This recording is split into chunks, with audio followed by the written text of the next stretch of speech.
to mention, I've been with Keymont for a little over 16 years as well. So long time at the company, and thank you again for giving us the opportunity. We do have a few hard copies of the presentation slides, if anyone would prefer it. Let me just hand it out, not a problem at all. We didn't bring a ton, so far. There you go. Yeah, I do get mine, so. So, thank you again for giving us the opportunity. We are a full service management, uh, community management company while our slides catch up. We are based, right in Fairfax in the Merrifield area. If anyone's familiar with Gallows Road, Mosaic District, we are right in that location. And we specialize in community management for full service and financial only clients throughout the DMV. We also have an office in Georgetown. We have an office in the Ashburn area for Loudoun County and Properties West, and then also in Woodbridge for Prince William County and Properties South. So we have a pretty good spread throughout the DMV. But again, our corporate office is based in Merrifield, so pretty much right down the street, and we have a number of clients geographically close to your all's community as well. So definitely familiar with the area. And we find that's a competitive advantage for us because then we can rely on contractors we have good relationships with, use them at multiple locations and get the best service and price for our clients, which hopefully will be one of your clients or you'll be one of ours. Company overview and local presence. Again, community management, whether it's condominiums, HOAs, large scale, small scale, some community or some commercial properties with mixed use, but this is what we specialize in and this is what we solely focus on. Like I mentioned, we have a number of offices throughout the area. Your all's community would be based in our corporate office in Fairfax. So if there was a reason you all wanted to come in and speak with the assigned portfolio manager or myself or anyone in the corporate office, that's where we would be located. But since you all do have an on-site office with staff, and I would say 99% of the time, that's where you'll go for most of the items that you may need. And also feel free if you all have questions while I'm going through the slides, don't raise a hand, don't hesitate to ask, more than happy to answer. Sure. Also, based locally is our accounting team. So obviously one of the most important functions we provide for our clients is preparing financials on a regular monthly basis and collecting assessments. So our financial team is locally based in that Merrifield office as well. And again, we try and make it as easy as we can to get in touch with us, which we'll touch on a little later when we demo the portal. But again, if you pick up the phone or walk into our office, there will be a live person there to talk with you and answer any questions you have. So we definitely pride ourselves in that as well. And then finally, we specialize in high quality, responsive, and owner focused service. So we certainly understand each community we work with and we represent is unique. And we custom tailor our approach and how we work with our individual communities to come up with the best fit that works for you because each property is different. There's different setups, different amenities, different things you all want to see from your management company and representative. So we want to make sure we, provide the services you guys are paying for. Next slide, please. So full service management. And again, I have a few more copies of this up here. I know the type is pretty small. Full service means you all get everything. We prepare your financials, we collect your assessments, we pay all your invoices in a timely manner. We oversee vendors that work on the property. We handle large scale capital improvement projects. Like I know you all just recently went through a window replacement project, and I think that's almost done. Is that Done, perfect. We oversee special assessments and everything in between. So full service means full service. The idea is to let the boards go back to being volunteers. And again, we do all the heavy lifting, and our role as consultants is to provide the information prior to the board meetings, have the board make the decisions, and then we take it from there. So that's really kind of just fundamentally how we approach community management. We're consultants. The board is the one that's going to make all the decisions, sign all the contracts, and we believe in total transparency. And the way we achieve that is through producing timely and accurate financials every month, but also including copies of all paid bills for all services, including the management agent every month. So again, you all know where every last dollar of your assessment is going. That's just kind of how we operate in a very fundamental way. We also have a number of different services that are included in the full service management. One of the big ones kind of right there in the middle is 24-hour return call and email policy. Because we know a big complaint we get when we come to presentations like these, I sent an email, I didn't get a response. I submitted a request online, nobody acknowledged it, and it's still outstanding a month later. So we do have a corporate policy. We are very strict. I'm very strict about making sure the entire team, whether it be the corporate team in the office or the field team based on site at our individual properties, making sure they actually adhere to that because communication is key. And we want to make sure you guys are getting the responses you need. Additional things we offer the online portal. Like I said, it's a web-based portal. Via that portal, you're able to log in, pay your assessments, communicate with management, download documents that we've uploaded or the board has directed us to upload, as well as receive timely and communication from us. One of the biggest benefits of that portal is when you log in, you'll provide your email address, as part of the registration process. But if there are notifications that need to go out to the ownership, 24/7, 365, we can send that, whether it's to the entire building, or for example, if one floor is impacted, from a water leak or something of an emergency of that nature, we're able to send it, solely to those individuals. So we can target the communication or make it very general. But again, transparency and communication are just kind of the fundamental keys to being successful. And then also finally, we offer board of director, staff, and resident training. So I know a lot of times when we have annual meetings, we'll get a number of new board members. We're more than happy to facilitate. Tracy mentioned she's the director of training. She handles a lot of our training for our board members as well. And then obviously we're going to train any staff that we oversee. And then if we want to have a town hall style training for residents to maybe review the portal more in depth or discuss a project that's coming up, I'm more than happy to do so. So again, we want to make this as easy as we can, and just provide that high level of service. Next slide, please. So financial management and reporting, again, one of the most important things and one of the most common complaints we get from prospective new clients is not getting the financials in a timely manner. So on average, our financials are produced by probably the 13th or the 14th of every month. Those are electronically sent out to the board. So you guys aren't waiting for us to reply to an email or for somebody to hit send. It's automatic. It's via the portal. And in that portal as well, as soon as they are ready, owners can see it as well.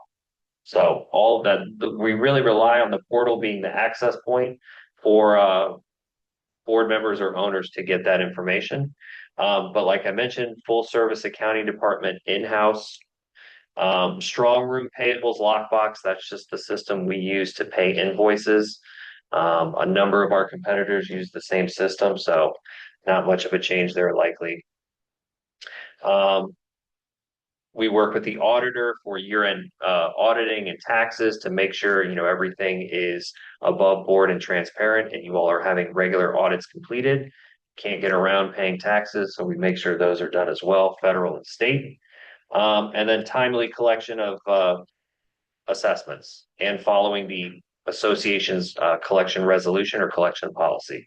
I believe strict but fair across the board. So we're going to hold everybody to the same standard. We're not going to play favorites or anything. And it's just this is the policy. This is the way it works. And if you're requesting any kind of waiver or reimbursement, that's something the board's going to decide, not management. So again, that's the kind of transparency we like to take. And then finally, that's not going to be applicable for you all because I know your fiscal year, I think it's July to June, right? So in the management agreement, we actually have the date when the draft budget is due to the board. along with a few other things, because we like that accountability in the management agreement. Because if we're not doing it, I want to make sure the team is, and that's why we put it in the agreement. So you all have already gone through the budget process, so that's not applicable, but yeah, we're in full budget mode right now. We just hosted a budget workshop last week, actually, for all of our Virginia managers. So, next slide, please. Technology. So that's the big thing that's kind of separating, management companies that are looking towards the future from some of our competitors. So 24/7 portal access. Again, Tracy's going to give a demo on that. It's web-based. You can do it from your phone, your laptop, iPad. You don't need to download anything. It's web-based. Streamlined communication. We talked about that as well via email blast. Again, you all have an on-site staff, so that's going to be aware during business hours. Owners will be able to go to the management office and communicate directly, but via that portal, you can also submit work tickets, questions, requests, whatever you may need to do. But again, we try and make it as easy as we can to get in touch with us. Board transparency, again, via the portal, owners have access to a limited number of documents. The board has access to everything. And when I say limited, I mean regular owners can't see the full delinquency report or a list of maybe who was sent violations, but the board certainly can. So again, total transparency there. Operational efficiency, again, that's just having things in an organized manner that nothing will fall through the cracks. So just making sure stuff gets done month to month, quarter to quarter, year to year. And then, sorry, again, via the portal, you can also make a number of different ways to make electronic payments. Still mail in checks. I still write checks and mail them in myself. You can pay via credit card, via debit card. There are costs associated with that the owner would be responsible for. You can set up direct payment through your bank, direct payment through the bank that we use, which is Bank of California. So again, a number of different options available. We try and make it easy. Next slide, please.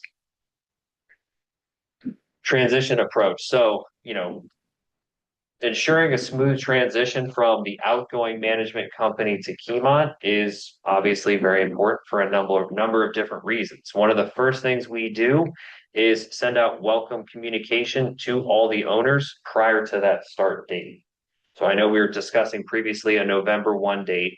So in that example, if that's still the timeline, probably late September, early October, you all would receive a letter from Keymont saying who we are, who the team that's directly working with your community is going to be, their direct contact, how to access the portal, how to log in, where we're located, all that information. So on day one of the contract start date, everything's already set up. So we're already ready to process invoices, ensure the insurance is in place, work with the vendors, manage the community effectively on day one. And then, of course, I think I don't know if we've sent the transition list previously, but we can certainly send kind of the detailed breakdown. Absolutely. We talked about training previously. If we wanted to do a portal demo or more in depth than what we're going to do tonight, or training for owners, more than happy to do so. Not a problem at all. One thing I did miss at the top there under proactive resident outreach is, in addition to email and mail, we can also text message via the portal. So in the event of a true emergency, whatever that may be, if we need to push it via text as well, we'll do that. So we're certainly not going to abuse it and send you texts all the time, but we're going to send out communication when we, feel it's necessary and important. Anything I may have missed on the transition? I mean, it's a pretty detailed process, but we have good working relationships with all of our competitors. We have, 60, 30 day markers on specific information that we need. So it's a pretty streamlined process. But it is extremely important, and we're more than happy to send the board additional information or keep you all in the loop as that process moves down the line, so that you all have confidence that things are actually getting completed. Next slide, please. So why us? Big question. Well, like I mentioned, we're local. So obviously you're gonna have your on-site team, but you'll have a dedicated portfolio manager as well. And that manager is gonna be geographically close to the community, where they live and the other properties they manage. Because one of the other keys to successful management is being proactive, not just sitting back and waiting for the board or residents to report things to us. I want my managers and our team to go out and look at the property, not just, once a month. I want the portfolio manager here weekly, meeting with the staff, meeting with the board if available, meeting with the vendors, doing all that oversight so that we can proactively manage and get ahead of things before it's too late and the price is tripled. That's what we're trying to avoid here. Communication and customer service. I know I've said that a couple times, but really those are the keys to success. Just open communication, even if it's an email to us and we reply with received, please give me a few days to research or get back to you. I know it's very frustrating when I send emails and it's no response, no acknowledgement. Did they get it? I don't know. So we try and make that, we try and eliminate that stress at least. And then just proactive operational management. Again, working with the board, reviewing the reserve study, speaking with vendors, making sure we have all the information. And if the vendors are noting things, we're bringing it to the board's attention and providing our recommendations. I talked about how all of our local offices and where we're based. And again, this is a partnership. We are in this business for long-term clients. So, we want those long-term relationships with all of our communities. So I hope we get the opportunity to do that and work with you all. Next slide, please. Okay, that was the last one. Any question? I know I ran through that very quickly, but any questions so far on just who we are, how we operate? Yeah. Janice Crawford, 1105. I missed the number of properties that you have in your portfolio. 220 throughout the DMV, and that's a mix of full service, which is what we're talking about tonight, Okay, and financial only.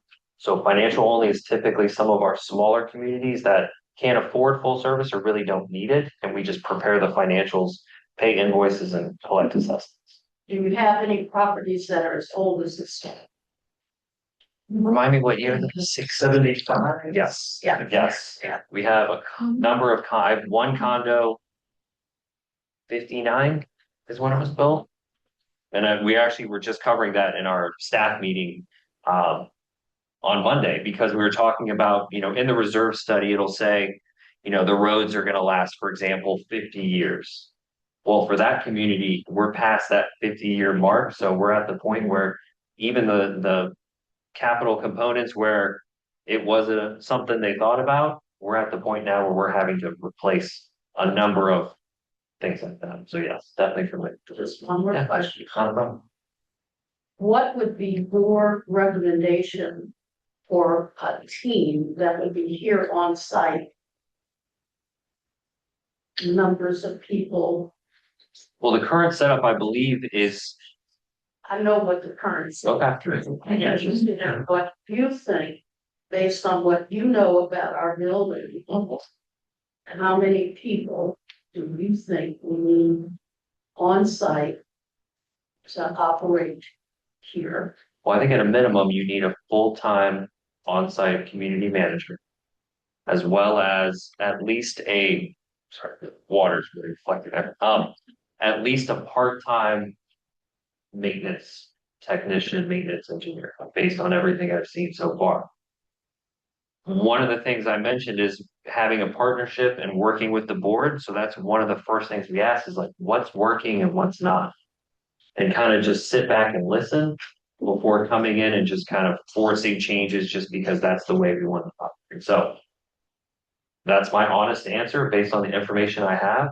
But as we continue to kind of go down this road, if we're seeing a couple red flags start popping up on maybe lapses in services, or we're paying these third-party vendors to do XYZ when it would be much more cost effective to possibly do in-house and upgrade that what was a part-time, maintenance person to a full-time, that, the the cost may be worth it. So that's kind of the approach.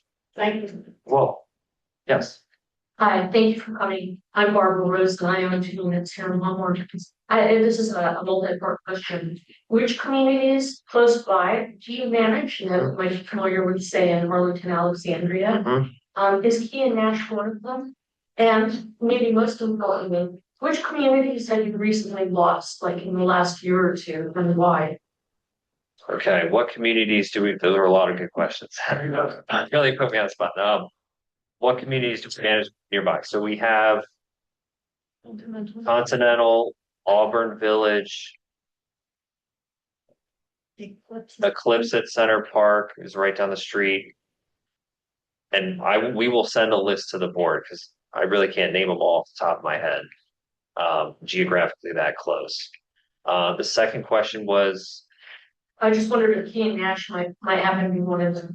no. No, I just couldn't remember, sorry. And then why have we lost recent clients? Communities you recently lost the last year or two, you know, just and why, what happened? Yeah, so I mean, I'll be honest, we gain clients, of course, but clients sometimes maybe aren't a good fit, or there are shifts in the community or shifts in the board. So some of the recent, I would say, clients that have decided to explore other management options, I would say we're due to turnover in the board. I'll be honest as well, we're not always the lowest price, but I believe you get what you pay for it. So if the driving factor for a board is strictly cost, and we're not the lowest, that sometimes, will result in a contract termination. But each property is unique for the reasons they leave. But I would say probably price has been some of the most recent causes. Yes, just one more. Sure, yeah, Okay, churn is a major issue. yes. And I think it has had a massive negative impact on our community here. What is the average tenure for your property managers and for your community managers? And do you see a distinction between those two roles?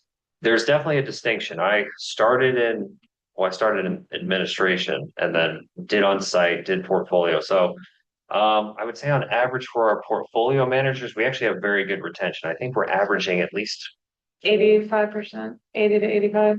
yes, people staying with us, but I think on average, our managers have been with us for at least 3 to 5 years. That's great. Because when I'm designing the portfolios, I made a comment, kind of the first thing is your manager will be geographically close. That's a huge thing, because back when I got my start at another company, I lived in Fairfax and I had properties in Leesburg and then in DC and all over the place. And I can't have the confidence that the team is going to get out there as frequently as they should be if geographically they're just driving all over town. So when we design the portfolios, we look at where they live and where the properties they manage are.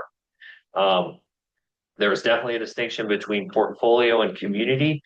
As far as finding a strong community manager, obviously I look at where they live as well, because commuting is a real, issue. And with a community manager, they need to be on site Monday through Friday, 8 to 5 during business hours.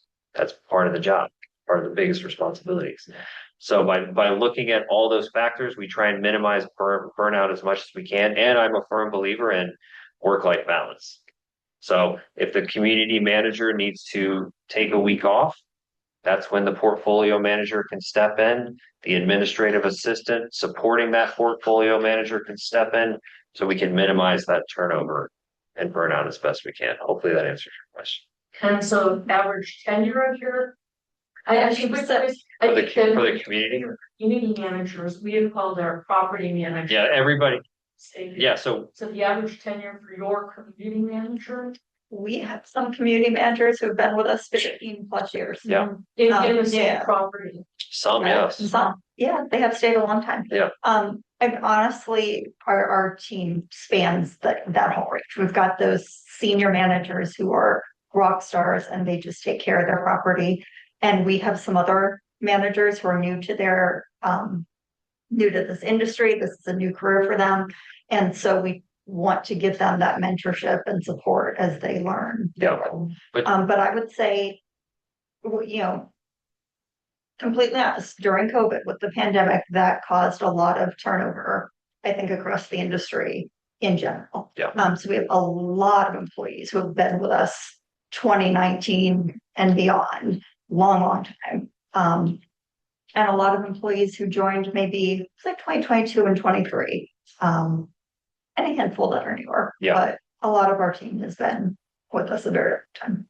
And just making sure it's a good fit for both parties. I mean, obviously, we want our clients and our residents to be happy, but we're gonna have I'm gonna have communication and conversations with the team, and if for some reason they have changes in their life that they are no longer interested in being on site in Alexandria and they now live in Leesburg, for example, we'll shuffle things around internally and make sure it's a good fit for them as well. Because retaining people is much more beneficial to everyone, us and the client, than just kind of turning and burning through people.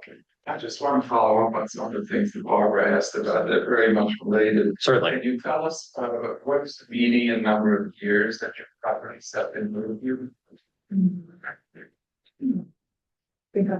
mean, it really ranges. We'll try and pull some stuff and send it over. I mean, we have 6 new clients starting in October.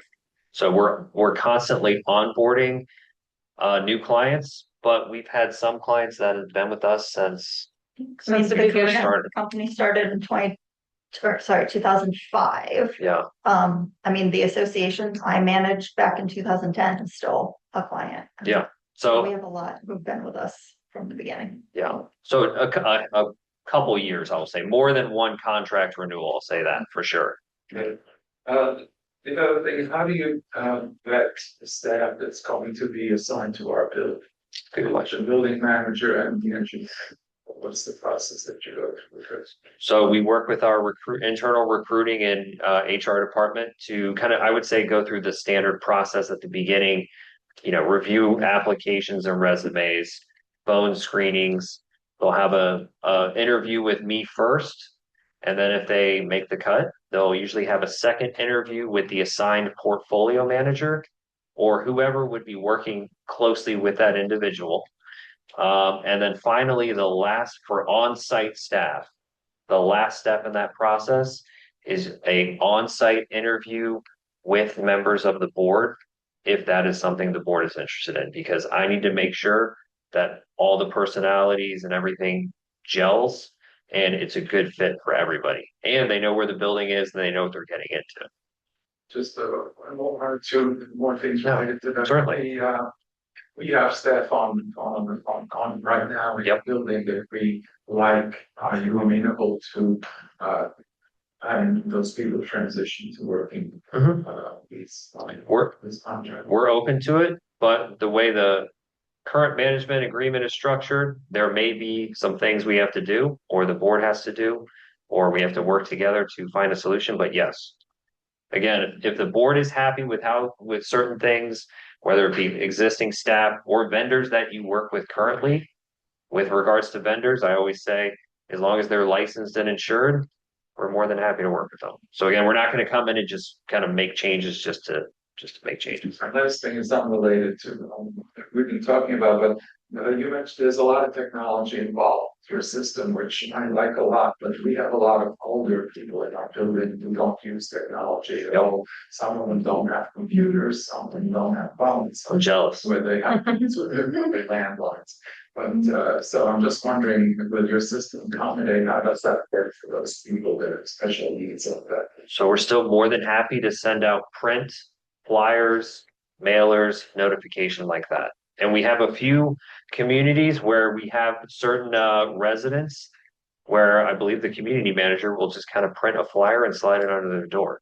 So it really depends, but we're going to try and make it, because if communication is being sent out, we want everybody to read it. So if that means we print out some things, if that means we have to translate some things, happy to do so. Again, we're trying to make it as easy as we can.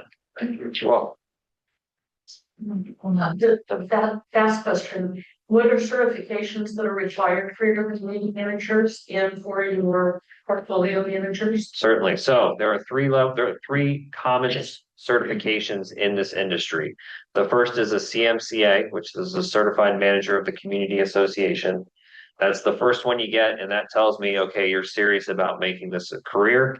The next one is an AMS, Association Management Specialist, which means you have your CMCA, you've been in community management for 2 years, and you've taken two next level continuing education classes. And then the final certification is a PCAM, Professional Community Association Manager, which means you have all that the prior designations, you've taken a bunch of classes, you've done case studies. So for the community manager on site, I always recommend at least a CMCA. And then obviously, as you get more designations attached to that individual's name, then we have to kind of look at scope of work, budget, things like that. So, I just want to stop for a second. We can take another couple questions, but I also want to give enough time. yeah, sorry. The soft, so just a couple more and we'll. I think we have one there, and then we have one over here. You know, the monthly financial statements. Yes, When you present them, you do current month and then year to date. absolutely. And then did you show the, I don't know how you word it, Variance, over or under. you got it. What the budget is. Yep. And in the management report or the board packet, as we call it, that is produced and provided to the board at least, I think, 4 days is what's in the management agreement. Again, we write that in there so that we can be held accountable if we're not doing it. There's a full financial, there's a management report, which is, typically 3 to 4 page high level summary of everything, including the The financials. second thing, where's the lockbox? To mail check. Atlanta. Atlanta. Okay. None of them are local. I know this. How often do they check it? Or check the mail? Multiple times every day. They're constantly running it. So it's a daily, Yeah, absolutely. okay. Yep. I think you had a question and then, We are in a community that's just recently, the last couple of years, we've had a major turn. We also have a woman's here. I mean, I've been here 45 years, and you've got other people here that have been here, I mean, Jim's been here 20+ years, and Barbara's been here forever. And all of us, we've grown, we've got like 45 different boards that have been here. And I was on the board for 25 years and was president of County. And so we've got a lot of institutional memory here and what have you. Whatever do you hear about institutional memory? 100,000%. And Yes, absolutely. would you bring this in and incorporate the newbies? I mean, we've got people here. I find it interesting that people are buying units and they don't know the community they're buying into. So the big problem that I could see is we've got dogs that are moving in here that are 25 pounds or 11. Yeah, And, what do you do about, how do you incorporate this? What do you envision as helping to build an integrated community and keep it that way? yeah. Communication. So as far as institutional knowledge, of course, we value that. That is so instrumental to our success and the community's success. So just having open communication, which is why we provide all the contact information, including myself. And we're more than happy to have conversations about maybe what hasn't worked in the past and why it didn't, and why we should never think about that approach again, or whatever the situation may be. Another thing to always consider is a lot of people buying a condo is their first kind of entry into associations and communities. So educating them and just kind of, giving them a condo ownership 101. Because I know when we all purchased, we got our resale documents, which were about 200 pages. We probably didn't read all of it, but just educating owners on the basics. You're responsible for this. The association is responsible for that. And in the event of an emergency, here's how, the process works, or here's the number you need to call. One of the softer parts, because I recently sold my unit next door. Okay. And my investment unit. And the new owner clearly does not understand the neighborhood Sure. concept. And so there's no key, she doesn't have a key with me. And trying to explain to her why you belong. Yeah. And things like this, how do you envision Well, for new owners, that's something we would have a conversation with the board about as far as possibly having kind of like a welcome package or maybe coordinating with the community manager to set up a meeting with the new owner to make sure they have all those kind of basics, keys, an understanding of the rules, things like that. For anyone that may not be following the current guidelines, we're obviously going to, approach, I would say, informally first and kind of take it from there. Each situation is unique. But everybody needs to be held to the same rules. I mean, that's key. So we're going to go through the process. If people can't adhere to the current guidelines, we'll advise the board, work with the board, and move through the steps. We just want to hold everybody to the same standards and make sure we can, work with the community as best we can. One month. Sure. I'm Sorry. We recently had a manager who really didn't like people. He Might be the wrong business, but okay. And he would shut the door and they had me keep him out and having. And that caused some problems. And Yep. he was watching, kind of tell the police officer, what would you do? Yeah, so I mean that's where I would have to have a kind of a coaching moment with that manager and say, look, you may be closing your door because you need that peace and quiet to answer all your emails, processes all these invoices, but you need to look at the optics from the residents' standpoint. When you, as an owner, walk up and the doors all closed, it's not exactly a welcoming environment. So if that's that situation, then I would say let's discuss maybe having office hours where, the door is open, 8 to 10, 3 to 5, for example. And then the other time it's by appointment only, which we've had to do in a couple communities where it's kind of a revolving door which is fine, but the manager also needs to be given the bandwidth to complete the day-to-day tasks because, the board is, expecting results. So kind of having that custom approach, kind of just need to see what the situation is, why is it occurring, and go from there. And if I need to take the door out, I will. Right, on that. Okay, note. Dad. That's right. Works. All right. We over this over here in lobby. So now Tracy's going to give a brief demo on our portal. She's going to show you two different versions. The first, or I don't know which one she's going to start with, but there's a board version and an owner version. They both look very similar. But I'll let Tracy take it from here. So our portal is just a website anywhere in the world. home.keymontcm.com is our portal login. For our more tech savvy family members, there is a mobile app for your phone, for your tablet. It's called Vantica Home. You're welcome to Google that and see what that is. For our less tech savvy community members, email. When we talk about the things that our managers are doing in the portal, to an owner, it looks like an email. So if you prefer just replying to and from your inbox, fine. And then for our even less tech savvy community members, again, we'll work with the on-site team to get printed things and flyers and communication. So lots of different options there, but again, our website. Everybody logs in up in the top left corner. And when you log in, your screen will look something like this.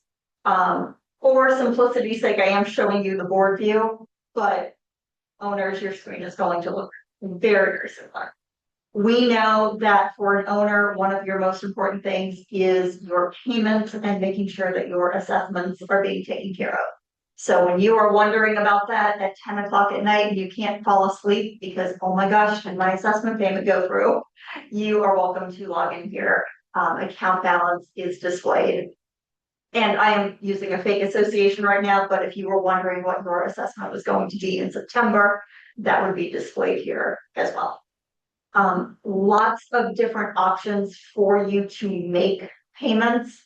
And for all of our owners, this menu over here on the left side of your screen, this is what you as an owner will see. We offer, Brian mentioned, several payment options. Fee-free options. There are some options that have processing fees. You have the ability to review all of those options before you could commit to anything. And again, you can also always pay through your bank as well. Yeah. Except all. Real quick, the only thing we don't accept is cash or checks being handed to us. Other than that, they're optional. Again, this is a kind of fake association here, so this isn't a great example, but your account statement is available to you as well. Brian mentioned our transition process of getting information from the current management company. We, after the start date, after we take over a community, it's usually several weeks while the prior management company closes out their books and sends your information over to us. But once we get their accounting of your assessments, we will load all of that in here so you can see what prior management told us your balance was. And then we will send out paper letters to everyone as well, so you have a confirmation that current management told us your balance was 0 or your balance was a credit of $1,000, come and get it. So we will communicate all of that with you, but you have full access to your accounts here in the portal 24/7.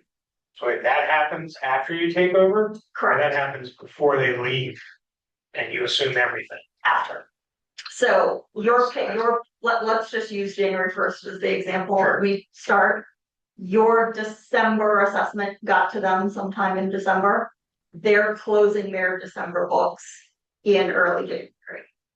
There's not, so I understand them closing their audit, their accounting, like the monetary thing, but the actual communication piece, that doesn't occur till after? No. There will Oh, be no. plenty of communication before. What Tracy's referring to after is the balance confirmation letter. Correct. I'm using your same hypothetical timeline, sorry Sure. to interject here, but December, all of our stuff's due by like December 5th. Yep. In this scenario, they would have their books closed by December 15th. I would imagine by December 16th, they're letting you know, I'm in unit 915. 915 is 0, or they're $100 in arrears or whatever. But you guys know that before they even close their books by the end of December, and you know what you're going into in January 1. They're not going to usually turn that information over until their management contract is officially done. So in that example, December 31st. Okay. Yeah, I That's why we- right, your assessment is due by the 15th, so I wouldn't say, but yeah, that is not. I know why they would. I'm just trying to figure. I think part of it is just understanding, and you guys have obviously done this before. If we have something, so let's just say somebody had it so that their bank auto sent something to the company. Yeah. And I didn't say stop it. Yep.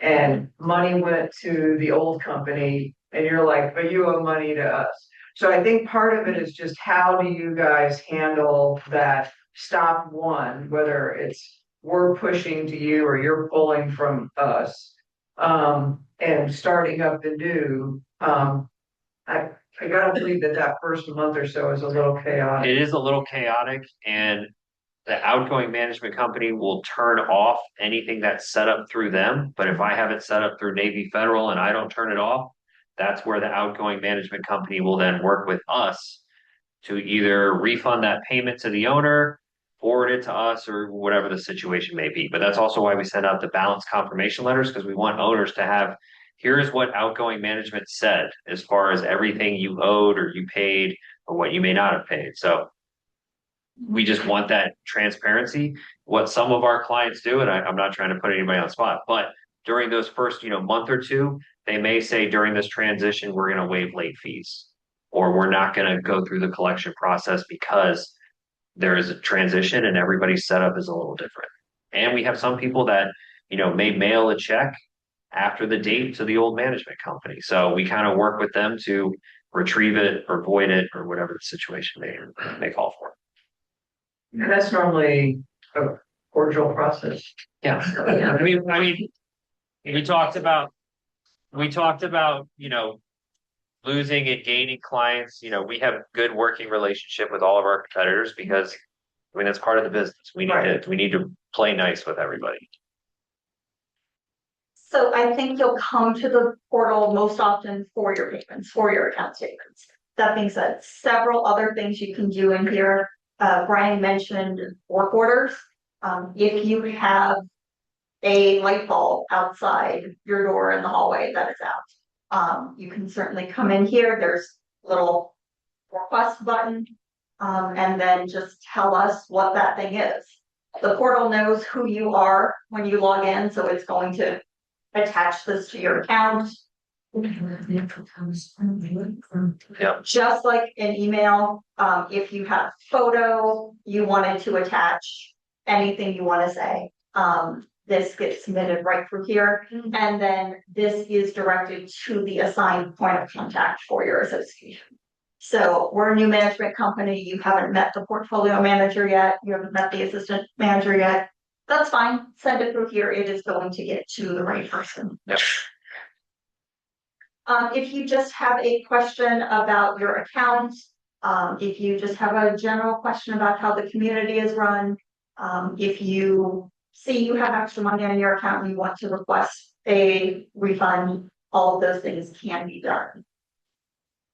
Can I ask a transition question again? Certainly. Would you guys, speaking to everything you're talking about in training, right? I think community training is something, that we're looking for some assistance with. Would you be, open to like on-site during the transition? Some like somebody hang out here during the days or if you, for an evening or two, so that people could just stop by and say, help me set up. Yeah. Like, you know, if I'm assuming that when you set up your account, some people who live on the internet are gonna be perfectly happy to go set up their account all on their own. And other people are gonna be like, I'm not comfortable, I wanna make sure I don't screw it up. If I had someone looking over my shoulder, I'd feel more comfortable. Yep. I think we need to respect both. And then there's that person who's like, I ain't gonna touch it, you do it, or whatever. Yes. Do you have like something like, I don't know, some middle ground for that as you We relate? do. I mean, we can talk somebody through via the phone. We can get them on maybe like a Zoom call or whatever FaceTime we've done. Or we can meet them in person. I mean, really, we don't try and make it difficult. We know everybody has different levels of tech savviness. And we try and work with that. So yeah. Dealing with remote owners, how's that? So when you are put as an owner in our system, we have, if you are an offsite owner, we would have your official billing address where all of the official communication would be sent. So annual meeting notice, violation, late letters, all that good stuff. When that pops up as a official billing address and it's not this address, that immediately tells our team, okay, this unit is rented or likely rented. And then we go through the process if there are any rental requirements or there's a rental resolution or we want that information. So that's typically one of the first action items I have our on-site community managers do is review the current list of residents, find out who isn't living here and make sure we have the residents or the renters contact. Are there renters using the portal also? We can give them access with the owner's permission, but at the very least, we have their information, which the board also has access to in the Vanica system in the event this person, you know, isn't following the rules or isn't something's happening. And we can just, you know, email the renter, CC the owner, but just kind of get right to it. So payments requests, reservations is an option if this is relevant to your community. I saw you have your tennis court. I saw, you know, this room obviously is available. If you wanted to manage reservations through here, if I want to go play tennis tonight with Brian, they'll kick my butt probably, but it is, you know, just like any other calendar you have used before. You as an owner come in here and see when the court is open, when you want to reserve it, and then we program in kind of whatever the rules or parameters are for usage here behind the scenes. So again, this is optional. If you want this, if you have something you're using now, keep doing that. Similarly, just a regular calendar is part of the portal. So putting those board meetings up there, maybe the pool summer party is on here, annual meeting information. Again, like any calendar you've seen in your life. We do have a community directory. So if you as an owner opt in to make your contact information available to your neighbors, you can share contact info. Again, this is owners only. Again, this is an opt-in feature. Totally optional. No, And no I'll share requirement. clear, If you opt in, you opt out. of course. Its default is out. Yeah, default, so. Yeah. Documents, we were talking about your financial statements. We do keep a document library here. So as a homeowner, you're going to see a stripped down version of our financial statements that the board sees. But we will also post your meeting minutes. We'll post your meeting minutes, we'll post your governing documents, we'll post your rules here. Reserve And- studies, yeah. contracts, Mhm. approved audits, taxes, anything that is for owner viewing. Again, transparency. And then the board sees what the board is privy to. Yeah, There was a question before about on welcoming people into the community, new owners. We can put together a welcome packet or a welcome presentation, and that's available here as well. Again, we can customize this to match, I know you have your website, I was able to log in, I assume you have some search now. me neither. In this map website, Can it act as? as a website, I mean, it can, well, It's it's not. right, but It in can, certain things. So sometimes we'll onboard a new client and they have their own website and it does all this and they're paying all this money to do it and maintain it. We'll say, look, you're already paying for this. I bet if we just use this, you're gonna get all these features and, plus some, and you won't have to pay for it. Pay it out. So so that's our document library. We do have some help videos that are posted here as well. If you're interested in that. For our board members though, as a board member, you have access. Sorry. Back here.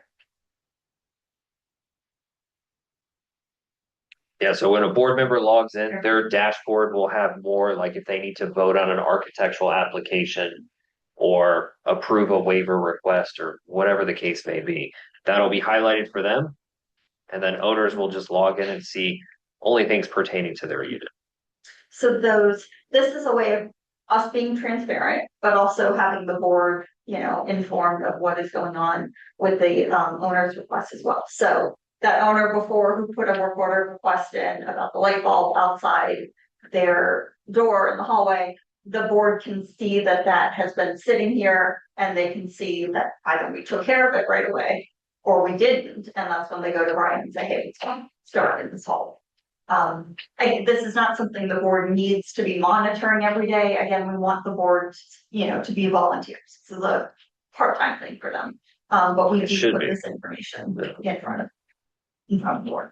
That is architectural requests. If that's something you do, work orders, violations as well. Yep. And then depending on how tech savvy the board would like to be, we can give the board a place to do kind of their own work, their own to-do list. So my example here, the board wants to think about parking rules. This is somewhere the board can kind of deliberate and suggest, and just kind of maintain their own to-do list. Yeah. I mentioned with the directory opting in and opting out, your profile is down at the very bottom of this menu. And this is where we will ask, when we onboard a community, ask you to check that the contact info we were given for you is accurate. And if it's not, please go in here and edit that. Your changes here update on our side of the system instantly. You are welcome to also, again, for our more tech savvy owners, if you would like to enroll in text message communication, you can do that here. If you prefer only to get email things, we can do that. By default, paper is the option. And then this is where the directory settings are available. And again, phone number, email address, those are hidden by default. For owners who want to share their phone number, just come and check. I'm sorry, what kind of security protocols do you have for storage data that you're really? So the Vanica is our software provider, and this is part of their system. So they are SOC 3 rated. Is 3 the right number? I mean, I can get the like That's me. exact numbers for you. The band. It's all saved in the Microsoft Azure cloud and their security. Yeah. Vanica is the property management software package we use, as Tracy mentioned. They're national, if not international, I don't know. One of the leading management or software companies, and you can definitely look them up. A number of other communities throughout the United States use them. But with it being web-based, they're always updating and improving and making tweaks when they, get feedback from us as their clients. So that's nice. Is it two-factor authentication or one, or just a password? Right now it's a password or passcode. They're moving to the code. Okay, it's like a phone, I go, yeah, no, Their email it to us. yeah. Thank you. Not for you seen, you make, recommendation you make to get the condominiums that are included and all of the community. And Alexander has been very active. Okay. And right now, they're doing city plan, Duke Street. Yep. And long use. Yep. Um, That's where that communication comes into play. So we'll have that conversation with the board and say, look, there are other events going on or things that residents will be impacted by. Do we have the board's approval to send out communication on, county meetings or hearings or things like that? And just, with the board's approval, we can send out that communication via the same. what about the other directors? Somebody comes in from the community and says, hey, we've got a problem here. And what do we do about it? Are you going to convene the meeting, figure out what your position should be, what? Well, I mean, if it's a situation like that, and we kind of need to have the residents give them a space like this room, for example, to kind of get everything together and then coordinate everyone going over to a hearing or things like that. That's where we would work with the board and the residents. We don't want to make unilateral decisions for the community. That's the board's job. But we work with the board and the residents. If there's an issue impacting the association that you all need to be aware of or involved in, we'll help facilitate as however we can. All right, on the subject of unilateral decisions, let's. There's a question online. Is there a question online? If so, I'll go over here. This is gonna be the last question. Thank you, Tracy. We'll go ahead and see what's up, and then in a moment we'll depart. And I do have my card up here. If you all have more detailed, specific questions, feel free to shoot me an email. More than happy to assist. All right, if there is a question out there, let's see, I'm not seeing anything in the chat. I think I saw one about community enforcement. Okay, I'm gonna just scroll up here. Does the management company play any role in enforcing community rules? Yes, 100%. And what I mean by that is we will go by what the documents for the association state as far as whatever the rules may be. And if they're outdated, out of touch, or just in a total different direction than where the community's at, we'll have that conversation with the board and legal if needed to bring them up to date. But yes, the management agent is He's asked. but the enforcer, because we want it to go through the proper process and channels and be properly documented. We don't want board members approaching people and kind of saying, hey, I know you, so I'm going to give you a heads up, but we're going to, send letters for everybody else. Again, fair and equal across the board. So yes, we are certainly the ones that. All right, so we have, does Keymont provide maintenance staff for the building? I'll add a little nuance on that, which is, I would add, and if, is it a contract or do you have employed? We have employed people we can staff in maintenance positions on site. Or if the board would elect, if there are certain situations where you don't need a on-site full-time or even part-time, we work with a number of vendors that can, be on site for 8 hours a week, for example, to do the light bulbs, to address, odds and ends as needed. And then explain please the relationship of the on-site manager with the on-site engineer. Is one the supervisor of the other? Typically, yes. Typically, yes. And finally, this can be the last question, what lessons learned have they experienced in transitioning properties of similar size? Key takeaways, things you had done better, lessons learned, etc. Oof, that's a tough one. Lessons learned, I mean, just make sure we get an accurate picture from the outgoing management company. And also confirm with the board that what we're being provided is up to date and relevant. So that's extremely important for resolutions, policies, things like that, because we certainly don't want to come in on day one and start doing all these things, and then the board say, this isn't even close to the current information. So confirming that what we have and what we're being given is correct, and then taking action on it. All right, well, in the interest of time, since we're a little bit over, we'll go ahead and stop and take, I will, I'll get everything technologically set in a moment, but just, the way forward for the next several minutes anyway. Team Keymont, thanks for coming, first of all. Thank you, guys.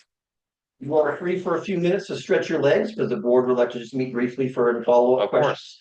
course. Owners and residents, thanks for attending.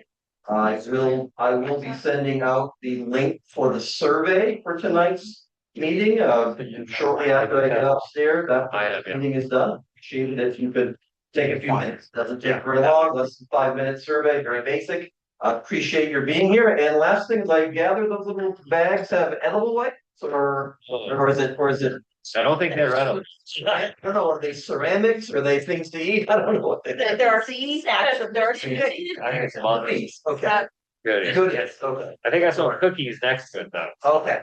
Thank you, everybody. All right. Of course. Thank you.